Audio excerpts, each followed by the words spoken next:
come to an end. And I hope every yogi gets something out of this retreat, although what you get may be not what you expected. But during the retreat, you keep your minds pure, you are away from mental defilements, so you enjoy or you experience the mental seclusion from mental defilements, seclusion from worries and anxieties from the outside world. To reach the final goal is not easy, and we don't know how much longer we will have to make effort to reach that goal. Even during the time of the Buddha, even though there were people who had potential to get emancipation or to get enlightenment, did not all get enlightenment. There are many reasons that block their way to the attainment of enlightenment. It is explained to us that there are two reasons why people fail to get enlightenment, although they had the potential to reach enlightenment, and although they even get to see the Buddha. The reasons they gave are: one, lack of action or lack of exertion, and two, having a bad friend. We are, or whatever we do, we need a good friend. So by associating with a good friend, we can develop our own faculties. We can develop into reaching into higher stages of spiritual path. At friends, then we are influenced by these people, and we tend to follow their, say, wrong activities or their wrong advices, and so we did very wrong things following the advice of bad friends. King Ajatasattu. Now, Devadatta enticed him when Ajatasattu was a young prince to his side and incited him to kill his own father so that he could become a king. And as you know, Devadatta was a very ambitious man. He tried to kill the Buddha to become the Buddha himself, and so he incited the young prince Ajatasattu to kill his own father to become a king. And Ajatasattu was successful, so he became a king and he killed his own father. Although Devadatta attempted 3 times to kill the Buddha, he was not successful, because nobody can kill the Buddhas. So the first time he sent sharpshooters to shoot the Buddha, and the second time he sent the great elephant to attack the Buddha.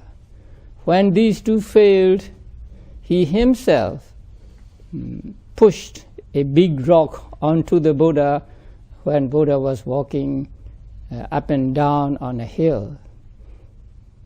But the rock missed the Buddha and hit some rock on the hill, and the splinter of that rock hit the Buddha on his toes, and so Buddha had his blood congealed there and had a severe pain. But that was the most Devadatta can do to the life of the Buddha. But that act of causing the blood congealed in the body of the Buddha is as bad as killing one's own father. It is said that after killing his father, Ajatasattu was remorseful, and he was always haunted by this horrible memory, and so he even could not go to sleep well. But years later, and he did not dare to go to the Buddha and see him, because he had killed the Buddha's disciple, who was his father. But years later, about 8 years before the Buddha's death, he went to see the Buddha. So he asked his trusted friend, the royal physician Jivaka, to take him to the Buddha. And so he went out to the Buddha to see the Buddha, and he went out at night. So he was always afraid of people trying to kill him. Now, people who had done something like this is always suspicious, and they live in fear. So he was afraid that there might be attempt on his life, and so he had a great number of people to guard him. It is said that he went to the monastery with 500 elephants. So he went to the monastery, he saw the Buddha, and he asked the Buddha to explain to him the fruits of being a recluse that could be realized in this very life. And so, in response to his question, Buddha delivered to him a discourse now known as Samanya Phala Sutta. So it is a fairly long sutta included in the collection of long discourses. So at the end of that discourse, Ajatasattu was very glad, and so he declared to be the disciple of the Buddha who took refuge in the Buddha, the Dhamma, and the Sangha. And then he left. So after he left, Buddha said to his monks, "Monks, if this king had not killed his own father, he would have become a Sotapanna on this very seat. Now that he had killed his own father, he was to suffer in hell, and so after death, King Ajatasattu fell to hell, and so now he is suffering in one of the great hells. So even though he was very devoted to the Buddha after that, that devotion to the Buddha could not save him or could not prevent him from being reborn in hell. Now Ajatasattu had the capability to gain enlightenment in that life, and he did get to see the Buddha and to listen to the Dhamma talks of the Buddha. But he was unable to gain enlightenment.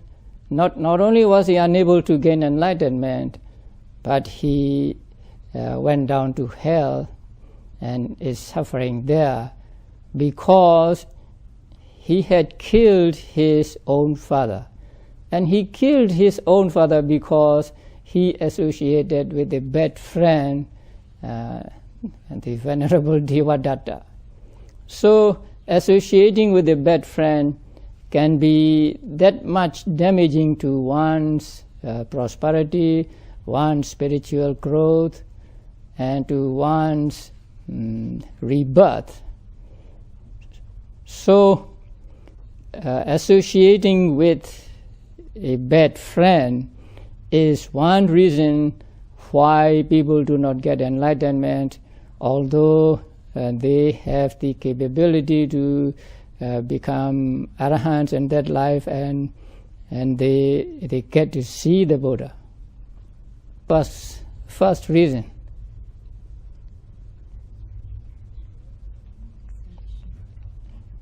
Lack of action, lack of exertion. Now, lack of action is of two kinds. Lack of action on the part of the teacher, and lack of action on the part of, let us say, students. A wandering ascetic and a lay person went to see the Buddha. And when the ascetic saw the monks surrounding the Buddha, very calm and quiet and disciplined, he was very glad, and so he expressed his gladness or appreciation of this tranquility of the monks to the Buddha. So the Buddha told him that among the monks there were arahants, sotapannas, and so on, and also those who practice the four foundations of mindfulness. When he heard this, the layperson, his name was Pissa. So the layperson said, Bhante, it's wonderful that you have taught the foundations of mindfulness to all people. Even we, he said, as laypersons, practice the foundations of mindfulness from time to time. His talk to them, telling them that there are four kinds of persons, and then asked Pissa which person he pleases him. And so Pissa answered that the fourth person pleases his mind. And then Buddha asked him why. Say he likes the last or the fourth person, and he gave reasons. And after giving the reasons, he just said, Bhante, I'm busy, so I'm now going. So the Buddha said, do what you think fit. So he got up and left. When he left, Buddha said to the monks, if Pissa would have stayed until the end of my exposition of the four types of individuals, he would have been endowed with great benefits. So that means the commentary explains that he would have become a sotapanna. But now that he left before the end of the talk, he was deprived of that opportunity. But Buddha said, although he was deprived of this opportunity to become a sotapanna, he got some things from coming and seeing him, that Pissa got faith or devotion in the Buddha, and also he heard about the 4 foundations of mindfulness for his further practice. In this story, Pissa failed to become a Sotapanna, not because he was not endowed with the capabilities, not because he was endowed with paramis, and not because he did not see the Buddha, because he did see the Buddha and he talked to the Buddha, he listened to the Buddha, but because he left before the discourse was over. So that is non-action or lack of action on his part. That means he should have stayed until the end of the exposition. He should have listened to the exposition given by the Buddha, and he did not do that. He did not make that effort, and so for lack of effort on his part, he was unable to become a Sotapanna.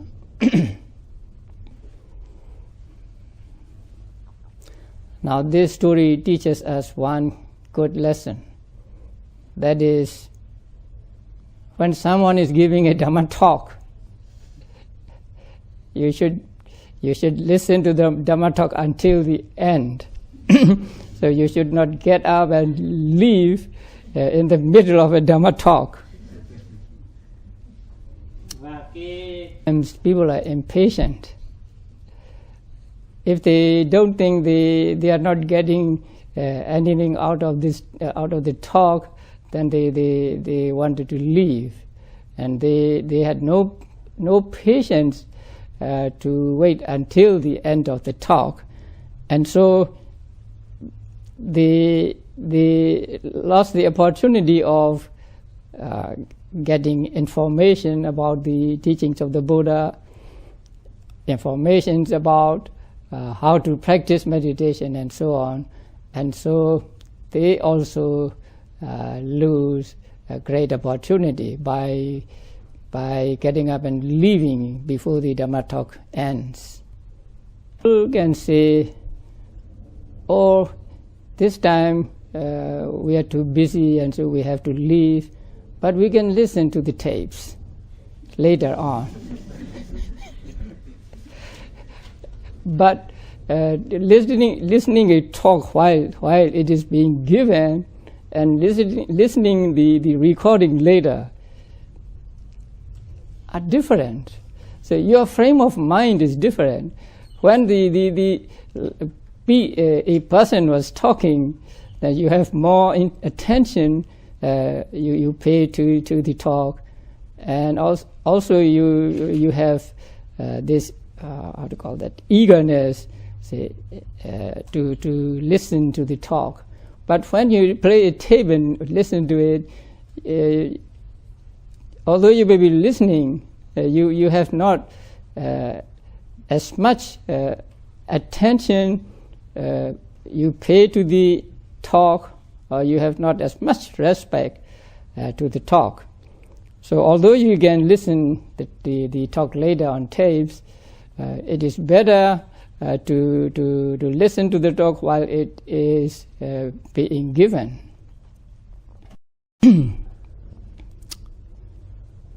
So that is the lack of exertion on the part of, say, the student or the listener.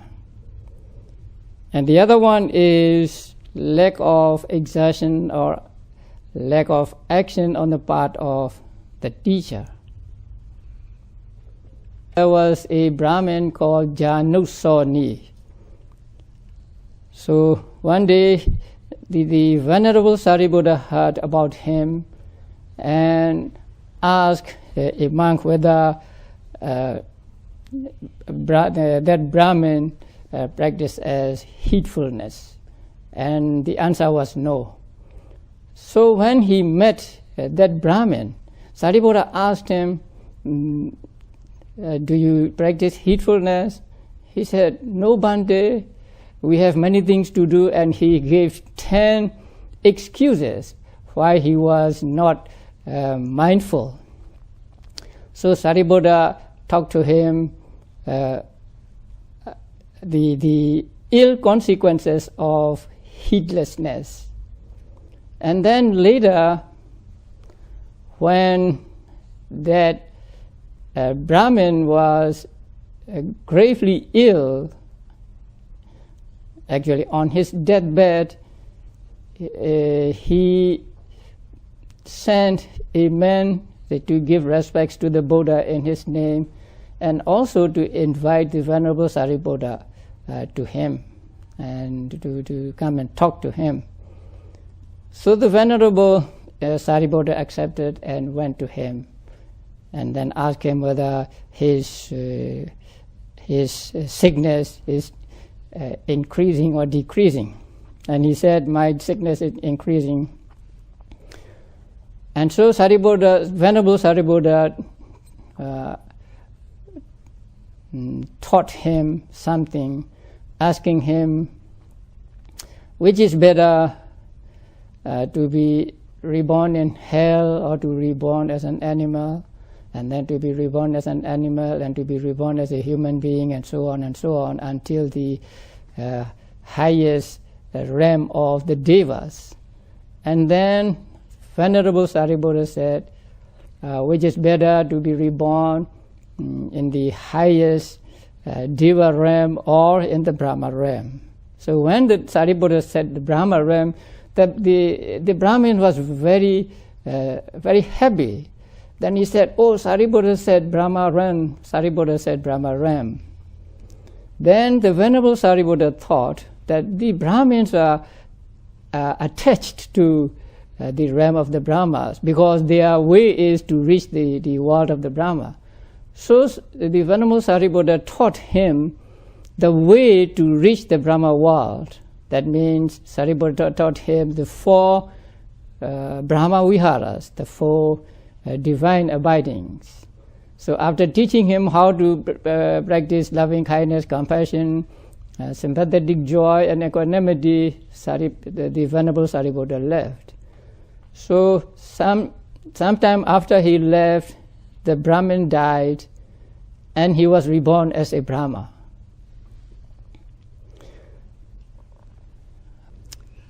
Maybe Sariputta was happy when he went back to the monastery with the thinking that he had shown the Brahmin the way to the Brahma world.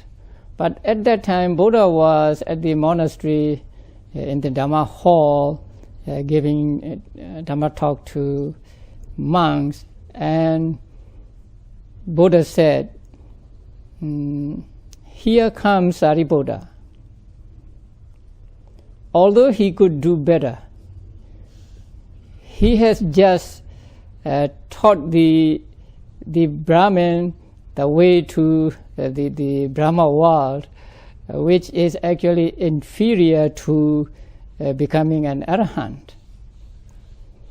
Then Sariputta came to the Buddha and paid respect to him and said, Bhante, Brahmin Dhananjani paid respects to you. Then the Buddha said, Sariputta, although you can do better, you just put him on the road to Brahma world and you come back. Now, the text didn't say more about this, but the commentary explains that that was a hint Buddha gave to Sariputta. That means, Sariputta, you go to him and preach to him again. So Sariputta knew, or Sariputta got that hint. And so he went up to the Brahma world and gave a discourse to Janusoni, who had become a great Brahma.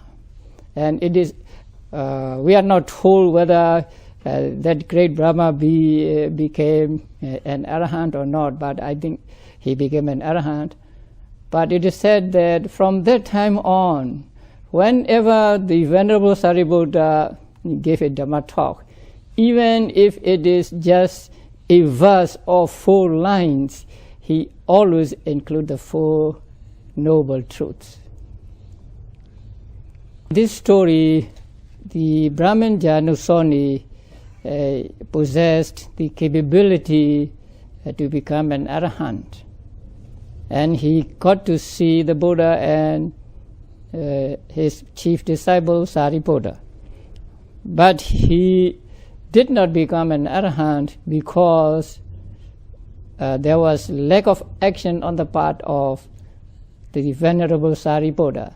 That means Venerable Sariputta could have taught him the way to enlightenment, the 4 foundations of mindfulness and vipassana practice.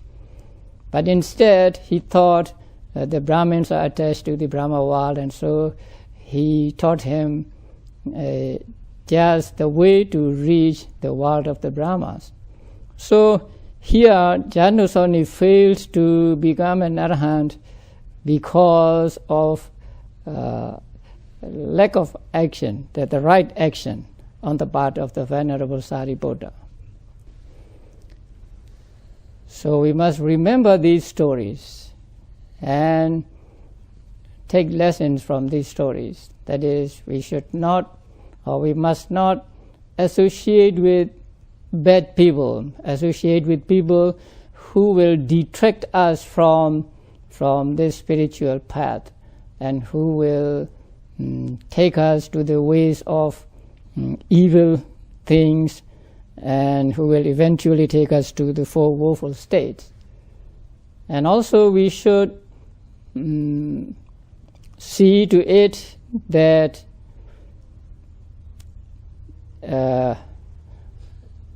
there is no fault on our part.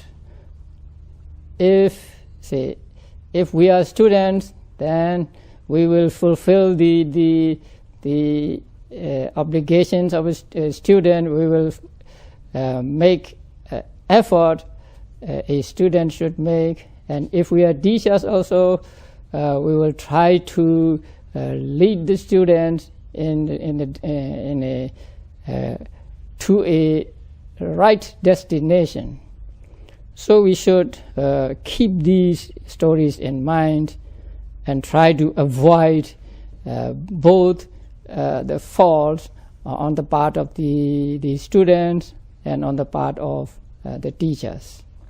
As teachers, we will see to it that we give you the right method, we teach you the right method of practice, and give you correct instructions. And as students, now we monks are both teachers and students. So as students, we should not be lacking in a proper effort, and we should follow the instructions faithfully. Now sometimes people come with what is called a pride in their former practices or resistance. And so when they come to a center, and then they are unable to get rid of that resistance. And with that resistance, they cannot hope to make any progress, or they cannot hope to get any benefit out of that practice. So it is important that as students or as meditators, we try to follow the instructions faithfully. So when you go to a center, then you follow these instructions given at that center and do not have any resistance or arguments or whatever. Because the instructions given at the retreats, at the centers, are built up through years, and so they are well-tested instructions. So it is important that as students, So we follow the instructions faithfully and closely. The teachers want their students to follow the instructions closely and faithfully, and so the students should make effort to follow the instructions. As I said, instructions given are accumulated through the years, and so the instructions are not just one teacher's instruction. It is the instruction of the whole tradition, which has its roots in the teachings of the Buddha. So when these instructions are faithfully followed, then people begin to get results from following these instructions. So it is important that the teachers give correct guidance in the practice of meditation, and the students or the meditators should follow the guidance of the teachers. I want you to remember the instructions, and that is why I say the instructions again and again. So it may be boring to some people, but many people reported to me that it is good to hear the instructions every now and then, so that they do not forget the instructions. So instructions repeated are actually for the benefit of the meditators. And if the instructions are too often, please be patient and take them as the presents given again and again. So by practicing, by acting correctly towards the instructions, or that is by following the instructions, the yogis will be able to get the results they expect from the practice of meditation. During this retreat, first I talked about the Dhamma heritage. So we who are practicing Vipassana meditation are at least making a right effort to take the Dhamma heritage of the Buddha. Talk about the burden of the aggregates, the heavy burden we are carrying every moment of our lives, and also that we can at least not pick up a new burden by practicing Vipassana meditation, and by the power of Vipassana meditation, we will be able to lay down the heavy burden once and for all. Last night I talked about what to do when we have pain or when we are sick. Although I talked about all these are the teachings of the Buddha. So what you heard during this retreat are all the teachings of the Buddha related by me. So we have respect for these teachings, for these pieces of advice, and we should follow the lessons or advices given in these discourses. What heritage must we take? Dhamma heritage or material heritage? Dhamma heritage. Or we must at least make effort to take the Dhamma heritage. We want to put down the burden. Do you really want to put down the burden? If so, we have to practice vipassana meditation. So by the practice of vipassana meditation, little by little, say we make our burden less heavy. And ultimately, when we are totally successful with our practice, then we'll be able to put down the burden altogether. And when we experience pain or when we are sick, what will we do? Complain? Or angry with the sickness, or angry with people, or blaming others? No, we will not do any of these things. So we will try not to let our minds be sick, although our body is sick. So we will make effort to take the Dhamma heritage of the Buddha. We will try our best to lay down this heavy burden of 5 aggregates. And although our body is sick, we will see to it that our mind is not sick.